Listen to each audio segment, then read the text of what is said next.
Welcome to a very special edition of The Racer's Edge, coming to you from the Lotus F1 Team headquarters in rural Oxfordshire, just a short drive away from Silverstone, where, of course, as I speak, preparations are well underway for this weekend's British Grand Prix.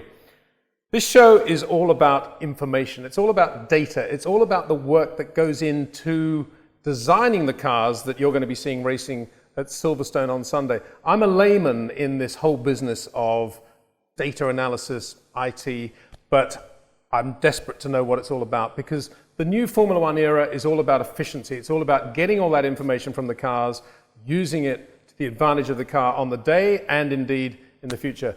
No better person with whom to talk about that than Julian Tomison, who is the Senior Vice President of Avanade, a leading IT services company globally. But wonderful to see you here as part of a Formula One team integrated in the way you are. Very unusual to see that, if I may say so. It is quite unusual, I guess. For us, this isn't just a sponsorship deal. This is very much a partnership with the Lotus F1 team. We have over 20 people full-time in the factory now contributing to the software development and the services that go into making a Formula One team competitive today. Now, in case you're wondering about why an outside company of this sort of level would come into a Formula One team and integrate like this, let me just read out some stats that give you some idea of the sort of data and the workload that is produced by Lotus F1. And this is one of the Formula One teams, of course. 30,000 components go into the building of a car for the launch. And during the evolution of that car in the course of the year, the E21 here, about another 1.5 cars worth of components. So we're talking, what, 90,000 components in the space of a year. 40 components tested per day in the tunnel alone, 40 runs of the tunnel. The wind tunnel runs 24 hours, 6 days a week. And that means about 100 drawings a day coming out of the factory, perhaps even more than that. An unbelievable amount of information, unbelievable amount of work. And your company basically make sure that all that work and data that's produced is then meaningfully available to the engineers and everybody else who needs to make it happen. Software drives all of these systems and processes that you're talking about, and we're contributing across that. Now, we started a year ago. We started in the middle of a race season, so it was very important that we hit the ground running, picked up not only what Lotus Formula One team need, but also what the industry is about. We made sure that we were maintaining the existing systems, but making a difference immediately. And since we've been here, we're talking about a 60% reduction in the amount of time it takes to process the data after a race weekend, just as an example. That's a big number, 60%. Dirk de Beer, the head of Aero here at Lotus F1, has been talking about a specific piece of software on the tunnel, which basically translates, if I'm correct here, the data you're getting from a wind tunnel test into a set of parameters that then tell you what that means in terms of a lap time around there. And they've been working on trying to improve the speed of that software for a long time. And you guys just came in and had to take that and basically make it work. So the sort of challenges that are being faced here are being faced by many of our clients across all industries. There's a vast increase in the amount of data and information that's being created every day. And the key is to get that data, process it, but then to use it to create insights into the things that can make a difference, in this case to the car, to some of our other clients, to the products that they're taking to market, or the way that they're interacting with their customers. So it's a very common problem to deal with an ever-escalating amount of data to be processed in as efficient a means as possible. And here you have the added complication of getting it from the factory where we're sitting today out to the trackside and back. Every lap, there's about 15 gigabytes of data being produced, 15 megabytes of data being produced by the car, which over a race weekend might add up to about 50 gigabytes of data that needs processed, interrogated, and insights gained from it into the number of parts that are going to be released, tested and released for the next race. And the cars are becoming increasingly more complex in the sense that so much more can be done with them. And I understand that from the drawing office, for example, there's about a 5 to 10% increase year on year in the amount of drawings coming out of any given drawing office. And that alone is a challenge, how to how to encompass that as part of the car's development. But then on top of that, you've got 2014 coming along with the new regulations, which are going to be more complex still. Absolutely. So we've seen some statistics here in the drawings. There's about 7,000 drawings perhaps going into producing a new car produced in about 3 months. Over the course of a season, 15,000 drawings going into creating these 40 parts you're talking about being tested on a daily basis. So there's huge amount of data that needs to be created, managed, distributed around the organisation and used, again, just to make a difference at the end of the day. Now you said you got about 20, a team of about 20 here as part of all that, working within Lotus F1. Yeah. How did you select those 20 people? I mean, a pretty cool job amongst everything else you could do in all the other industries in which you work. I imagine there was quite a big lineup of Absolutely. people. There was quite a competition to get onto it. We have well over 15,000 people working for Avanade now around the world, and we are a global company working in over 20 countries. And for us, it was important to get, for any client, any project that we engage on, it's important to get the right team. So we do start looking at the skills that are required. So we started by sitting down with the team here, working out where they were, what systems needed maintained, what needed enhanced, what regulations were coming up, so that we could look to what skills are going to be required next. And then we started to screen our individuals until we got down to the right team to integrate with not just the technology here, but the team. I mean, this is absolutely a team. There's over 500 people here delivering the car for race day, and our team had to be part of that team. As I said earlier, it's a Formula One team is a very, very small, compact group in its integrity. They're not very good at having outside people come in and basically advising them, telling them what to do. So it's a very difficult balancing act, I would have thought. It is a difficult balancing act, but what people have to do is they have to prove themselves quite quickly. And we try to recruit the best people for Avanade, the people with the best skills for the software and the products that we work with, but also with the knowledge of the industries of the clients that we need. So we employ good people, and then we work with them to integrate them into the team. So starting halfway through a race season, they had to hit the ground running. They had to be on message immediately on the technology, but also they had to learn how to work with Lotus Formula One team. Not just motorsport, but the team here. This is individuals who are competing every day with the rest of the grid. And also to work or to look at all the systems that are in place at that point. And there's quite a lot of, well, you know, this works quite well, let's not change it, I suppose, in some of the areas. And you have to go in and say, look, it can be done like this, it can be done like that. Absolutely. So what we have to do is maintain the systems that are already in place and that are working. We have to look to take advantage of new technologies that are coming up to process data quicker, to transfer it quicker, perhaps to make better use of the assets that they already have. But ultimately, reliability is one of the absolutely key factors. So if it's working, only make the change that is actually going to make a difference rather than a change for change's sake. So far as the team goes, how did you recruit? Did you recruit internationally or just from the UK? So we only brought people who were already employed by Avanade, but we did look to do this internationally. We looked to take the right team with the right skills at the right time to the right place. So in this case, we have a mixture of people from across Europe. We've had people from the US, and we have about a third of the people we have in the factory today come from India. And that's about half of our employees globally are in India. So there's a representative percentage have landed in the factory because they have the right skills, because they can make the difference today. One of the stats that I thought was very impressive was the one relating to the software that controls the release of design for manufacturing. Now that's something that I just take for granted. You know, new front wing, yeah, that looks good in the tunnel, it appears on the car. But of course it's appearing on the car to the backdrop of, I don't know, many other 100 components that are also being built for upcoming tests or concurrent tests, and to filter that down through a process that allows it to be manufactured at exactly the right time, again to that backdrop of all the other stuff going on.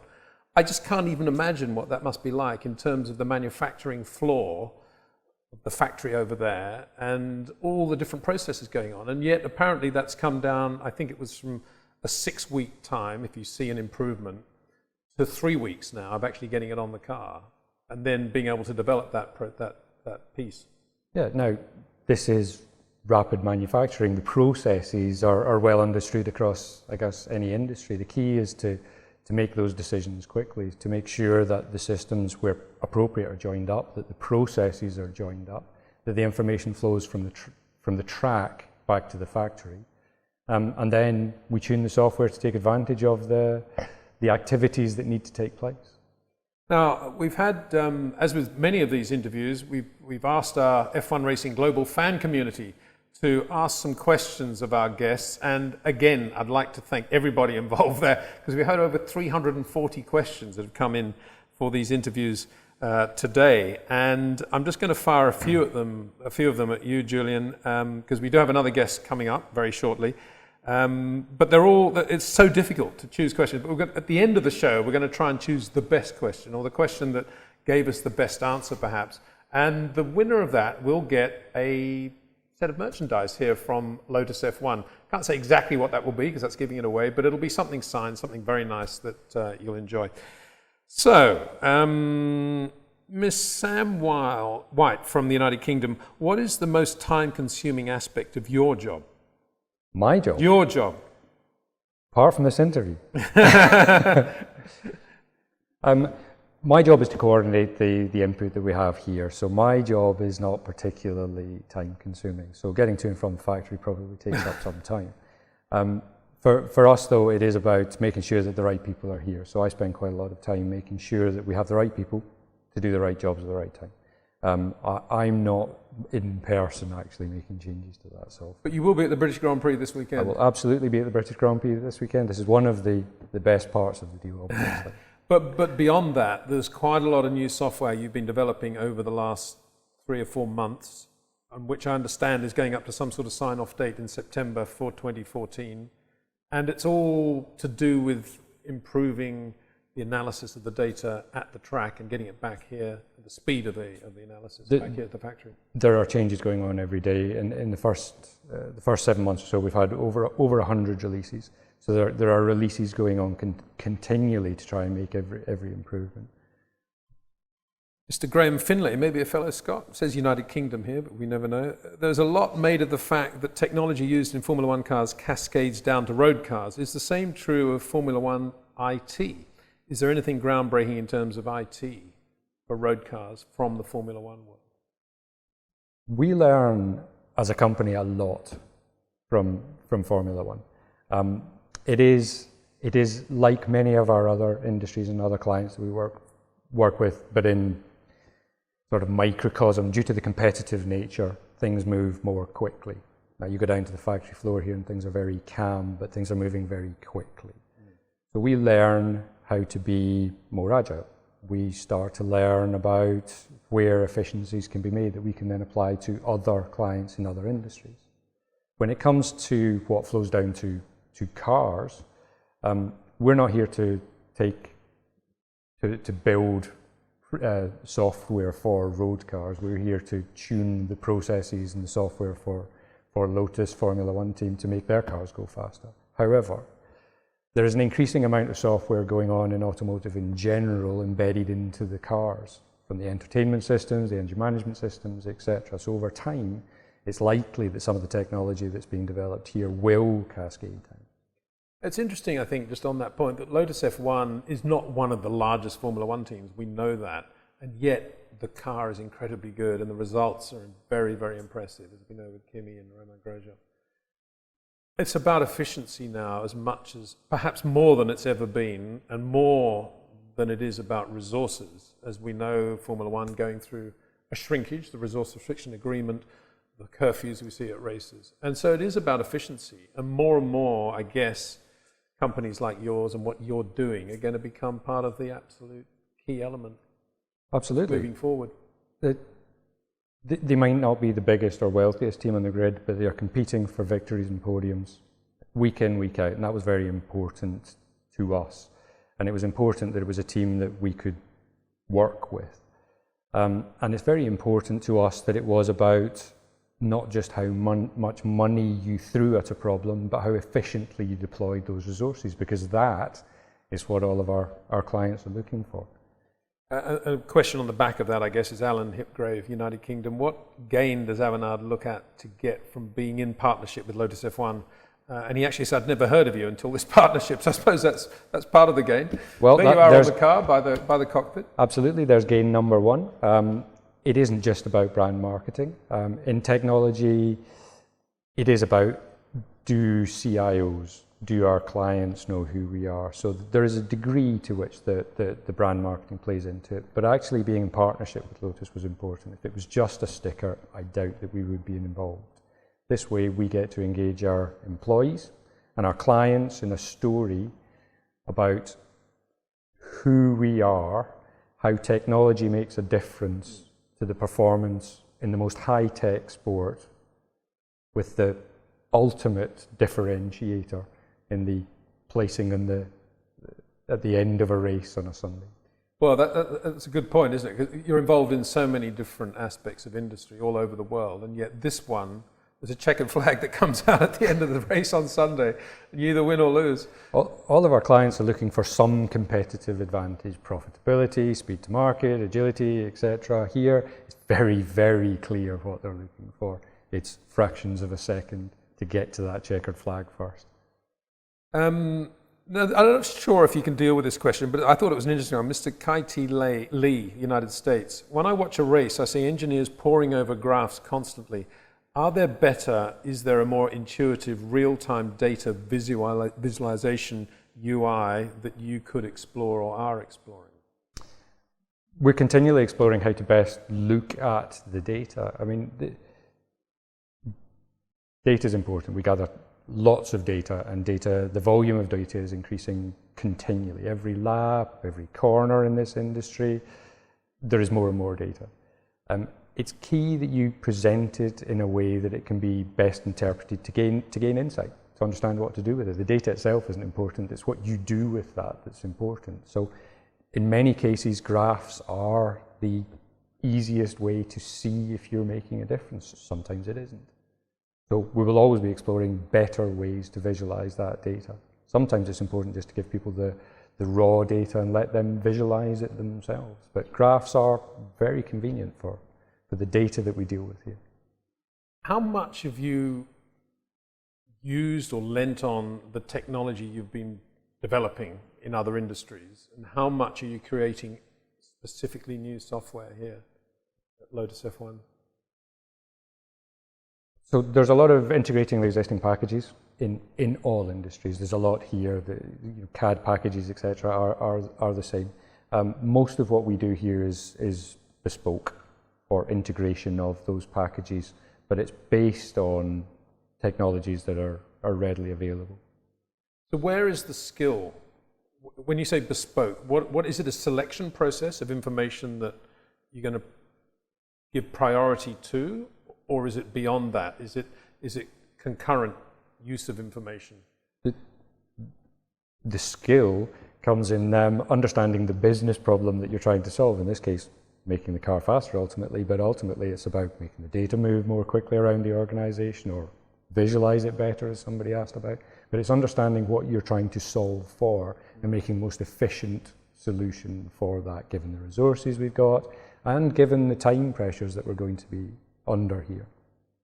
Common to many industries, there are regulation changes or compliance changes, so we're planning for the long term or the medium term. In this case, we have more and more compliance regulation changes coming up. So we'll be planning for those. We're also planning to take advantage of new technologies, whether it's in-memory real-time data analysis, or whether it's cloud-based processing, for example. So we'll be considering the new technologies in the context of the customer that we're working for, in this case the Lotus F1 team, in order to give them competitive differentiation. Recruiting for Avanade. Somebody watching this show thinks, I'd like to be working at Lotus F1 as part of that team. How does that work? Please go to the website. You'll find our contact. You'll see open opportunities, and please apply through there. Hopefully that's one of the benefits of having our name on the car after all. How big, just give us an idea of how big the company is now in terms of personnel. We're well over 15,000 people now. We're about 13 years old, so we've grown steadily over that time. Brilliant. Well, best of luck this weekend. I know you'll enjoy it. I think you'll be spending most of the time with Rod Nelson, who's a good guy, won a couple of world championships with Fernando Alonso as his race engineer. And best of luck to you and the team. Thanks for spending time with us. Thank you very much for having me. We're going to have a look now at a very short video clip that gives some idea of the feel of the relationship between Lotus F1 and Avanade, and then we'll be back with another very special guest.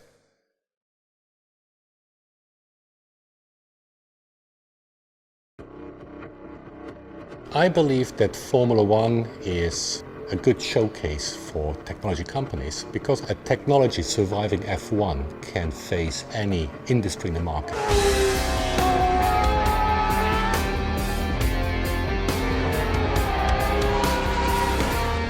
Avanade are the official business consulting partner of Lotus F1. We're going to have to transform our business. People, process, technology. We're going to have to make changes. And Avanade are playing a really crucial role in helping us to make that change so that we can challenge for the championships in 2014.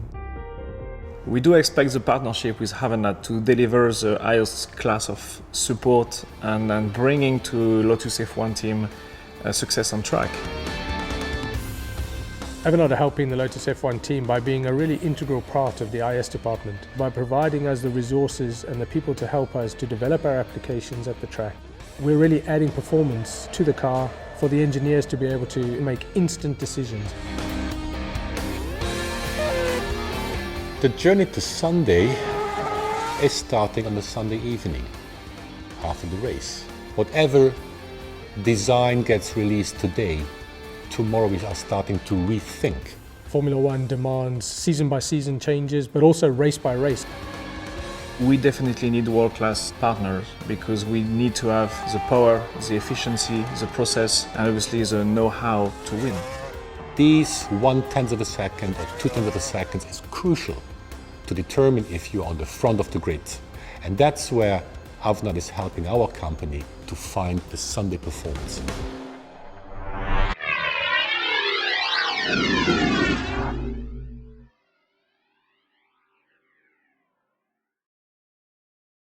We're now joined, I'm pleased to say, by the Trackside Operations Director for Lotus F1, Alan Permane. Alan, thank you for taking some time out. It must be Wednesday, but it's very close to the Grand Prix already. Yeah, it's a busy time for us, but you know, it'll always make a bit of time for you, Peter. Thank you very much. Well, not only me, you've done a great job for Steve Batchett over the years as well, your old mate from the Bennett and Renault days. That's right, yeah. Alan, we've just been talking to Julian about how Avanade have integrated within the team. They're more than just a logo on the car. And a lot of that is the processing of data and things are speeded up in a number of departments. Trackside, new developments on the cars, new upgrades for Silverstone. I guess that's reflecting already some of that improvement in pace? Absolutely. The quicker the information can get from the wind tunnel to the designers to manufacturing to us, of course improves our performance, and the faster we can get developments on the car, and Avanade have shortened that time, and of course that just makes the car faster. And you have an Avanade person in Trackside now? Yeah, we have embedded in race engineering. We have a guy from Avanade who works very closely with our strategists and on our race strategy software. So not only is he helping us develop that software, but he also is active over a race weekend, generally in the factory. So we have a link back to the factory, and the race strategist and himself are constantly talking on the strategy, but on the development of the software as well. And we're going to take him along to a couple of races this year, so he can actually see what it's like right at the sharp end. Brilliant. Race strategy software, I suspect, is something that most F1 fans around the world would be fascinated by. Personally, I'm intrigued to know how many parameters there are. Is it very difficult to choose the parameters, or is it a fairly obvious thing? I wouldn't say it's obvious, but it's probably a kind of a routine thing a little bit. The main parameters into it, of course, are tyres, and we're putting we do our work on a Friday where we do our long runs, and you see all teams doing their long runs. So working out what the degradation is, what the pace difference is between the tyres on low fuel and on high fuel. And not only ourselves, of course, we monitor everyone else's, all our competitors. We're feeding all that information into the strategy program, and it kind of spits out what it thinks we should do on a Sunday, and from that we form a base plan that I can pretty much 100% say we never stick to, because conditions are never the same on Sunday as they are on Friday, and also we don't actually know what the other people are doing. We kind of have to make assumptions on what other teams are doing. So we will produce a strategy that we're going to stop on lap. We're going to start on the option tyre. We're going to stop on lap 15, and we're going to put the prime on. We're going to go to lap 30, etc., etc. But of course, through the race, things are very fluid. Speaking of options and primes, I've got to ask you, how difficult was it to get the old Digit to press the button which gave you a different compound than the one you were hoping to be running in these races coming up? Well, it would be nice to have. I think for what we've got for Silverstone is about right, honestly, and I think you'll see people doing between two and three pit stops there. I think I've said over the past couple of weeks we're taking the same tyres to Budapest as we've taken to Silverstone and Bahrain, which is a little bit odd, and maybe Pirelli are erring on the side of caution. They've come in for a lot of criticism, unfair criticism. I think their brief was to make the racing more exciting, make some more pit stops. It's almost impossible with a range of 4 compounds to have two pit stops at every single race. It's not possible to do. And we certainly saw some teams doing 4 pit stops in Barcelona, but Barcelona and Bahrain are the 2 extremes. Things tend to get easier from now on. Alan, the other point, I just got to mention it, looking back at Canada, the wet. Do you factor the wet in even at this stage? And if so, how is the car in the wet now? It's not as good as we'd like it, that's for sure. And I think that's a little bit of the legacy that this car being kind on its tyres, it doesn't work its tyres as hard as some of the other cars, and that's an area where we would like to be able to improve it, although not at the expense of our race pace. And I think, if there's a golden bullet, you want the car to be very aggressive on its tyres in qualifying and in the wet, but then come a dry race, when you've got an aggressive track, you want it to be kind, and the two aren't compatible. So I think, over a season, we're probably, with what we got now, I think we'd be happy with. We do want to find some more quality pace. We do want to improve it in the wet. We certainly improved it in the wet over last year. We really struggled, and I know aerodynamically we've improved the car in the wet. But there's always more to be done. And that characteristic of the car, of the E21 you've just described, is that a characteristic that you designed into the car, into the conception of the car, or is it just the way it turned out? No, honestly, I'd love to be able to sit here and say no. Well, that's exactly how we designed it. But I think everyone would know that wouldn't be the case. And as much as Mercedes haven't designed into their car a car that can get pole position, but then falls back to 7th, 8th, 10th in the race, and they don't want that either. And I'm sure they'd trade some of their qualifying performance for some better race performance. There's many clever brains in Formula One trying to work out how to use these tyres to their best, and I don't think if anyone tells you they know the answer, they're not being totally honest with you. And we have suspicions on why our car is light on tyres, but I don't think we know the answer. Alan, we've had lots of questions come in from the F1 Racing Global fan community. I hope you don't mind if I throw a few at you. And at the end, we've got a difficult job because we have to try to choose a winner, asking the best question, or maybe got the best answer from you. So bear that in mind. I might even ask you for some input at the end. But if I can just throw a few at you now, Mr. Bart de Pauw, and this is relevant, I think, to the Avanade situation as well. Alan, how much of an F1 team success is now dependent on IT-related technology versus when you first joined the sport 24 years ago? Percentage then versus percentage now? Oh, it's a totally different story now, honestly. When I first started, I think I had my first laptop had a floppy drive, no hard drive, and was black and white, and we're in the very infancy of data logging on cars, which is what I came to do. Of course, now we've got CFD, we've got huge processes to speed up manufacturing and getting stuff on the car, and we have rapid prototyping and things like that. So it's hundreds of times more. It's very difficult to put a percentage on it, but it's very, very, very different. As I'm sure it is in all walks of life, honestly. But it's particularly noticeable here, I'm sure. And Rod Nelson was saying the other day that in the old days, you'd have an issue on the car and you'd think about it for a while, and then you'd have some meetings and you'd discuss it, and then you'd have some more meetings, and then things would happen. And now, with the system you have now, you can basically plug into all the data that's there, and everybody can do it simultaneously, and you can look at it in a cascade form. Yeah, absolutely. And things we take for granted now, you take a photo of it and email it back to the factory. Something breaks on a Friday, take a picture of it, you email it back to the factory. Before internet and email and stuff existed, we just you couldn't do that. Honestly, I can't even remember what we used to do before we had that facility. That's the big question. No, I don't think so. I think people sit and talk and think, oh, wasn't it great back then? But honestly, it's pretty great now. And having that technology and being able to do things so much quicker, I think, well, you can't turn the clock back, that. So if you hark back to the good old days, you get called a dinosaur and that sort of thing. So you've got to move with the times. Mr. Zoltan Karpathy, great name. How much do you download from your cars over a race weekend to send back to Enstone for analysis during the race weekend? Also, is it sent back during the weekend and fed into the cars before qualifying or the race?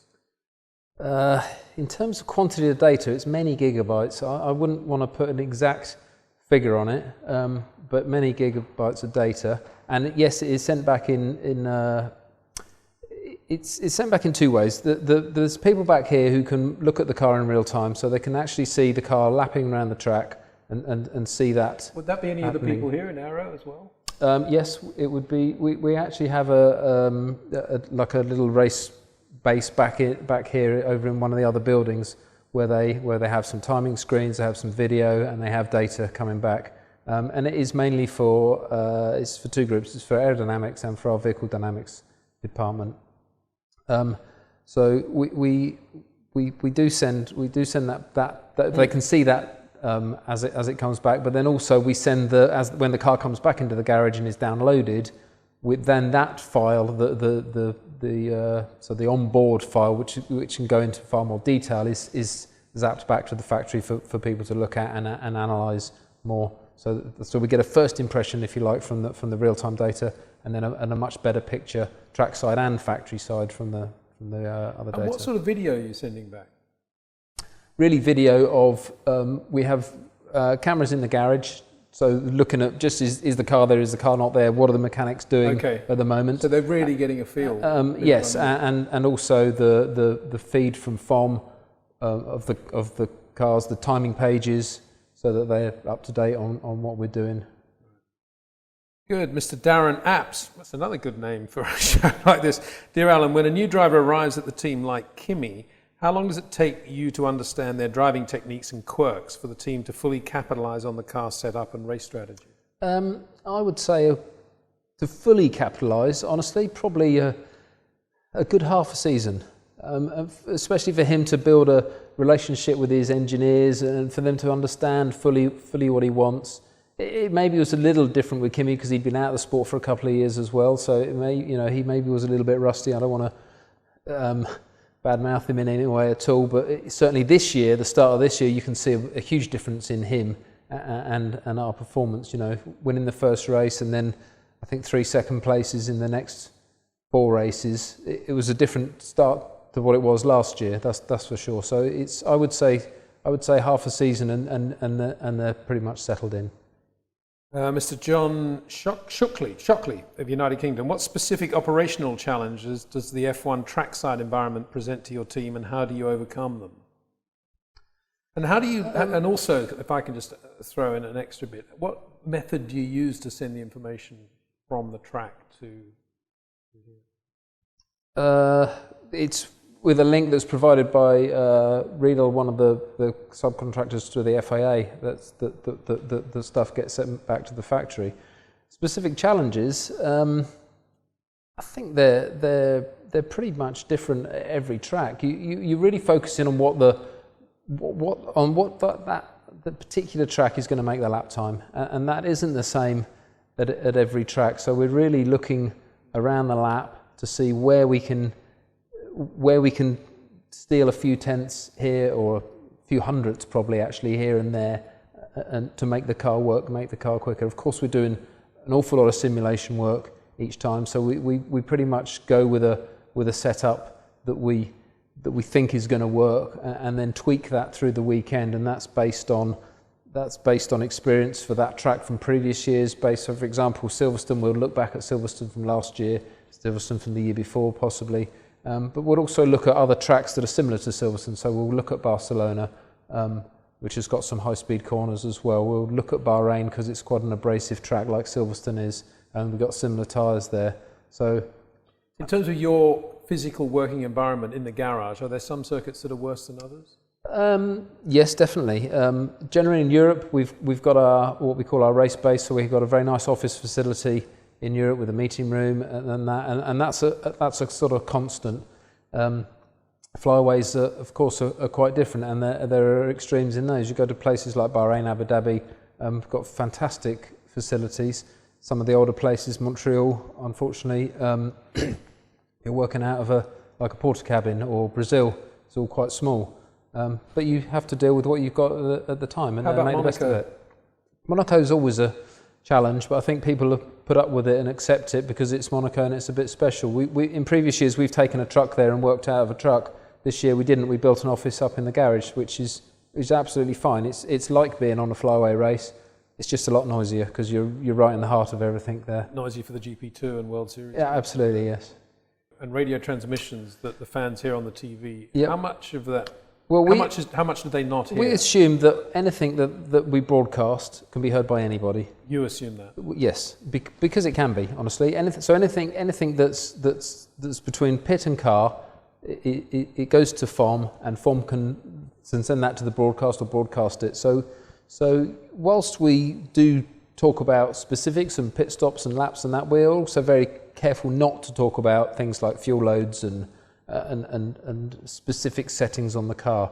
And what we do is when the car comes back into the garage, we then actually hardwire the car into the garage, and as the data gets transferred and the, external batteries are connected, and its life support system's connected, also an intercom system is connected.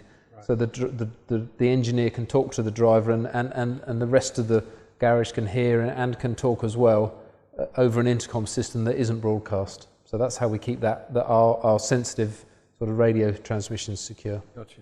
Mr. Michael Estal, United Kingdom. If drivers in a team prefer different setups, does this simply divide the team's attention, or does it help to focus by approaching any problems from different perspectives and viewpoints? I think it's a little bit of both, honestly. Drivers inevitably want different setups. It's very, very rare that you will go with the same thing. But it can hinder, because if they're wildly different, of course, then you're going down two different paths.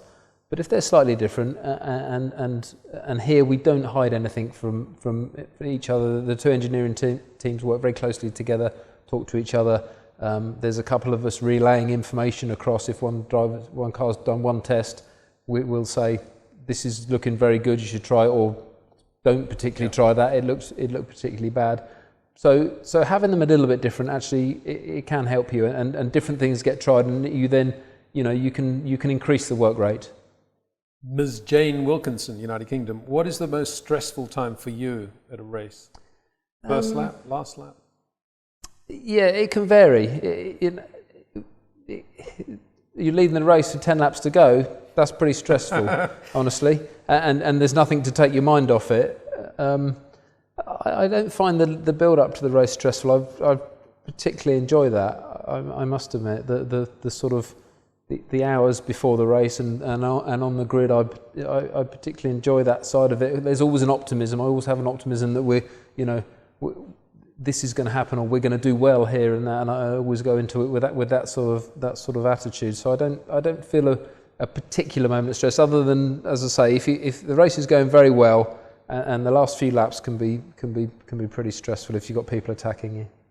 Conrad Edwards of the UK has got a question about playing music with the engine and how difficult is that to do? I think that's more one for the Very guys, but they did do it a couple of times. They did I know they did the British National Anthem and the French National Anthem and played those with the... I don't suspect it's... I mean, there's someone clever done some programming for sure. Yeah, well, I was with the team actually in the Philippines, and they were trying to do the Philippine national anthem. Right. It took them... I don't think they could do it in the end. It was quite a big problem. So it's obviously not that easy to do. No, but it's something we have done, that's for sure. How much data we've done that one.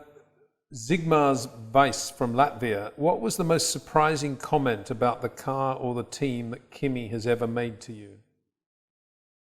One of the things when he came in, he came in start of 2012, and there was an awful lot of talk about tyres and stuff like that. And after driving the car, he said, "Do you know what? These tyres aren't anywhere near as bad as anyone's been talking about." Really? Yeah, and I think that showed in his driving that he very quickly got on top of them and could manage them and was very good at managing them over long distances. And I think that was an initial surprise, honestly.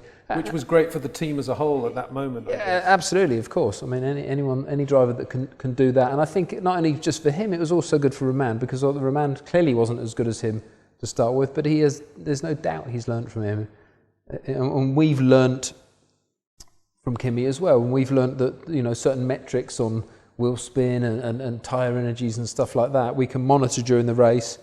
And we can help both drivers out with that, although Kimi doesn't tend to like to be reminded of things like that in the race. Romain certainly benefits from having information like that.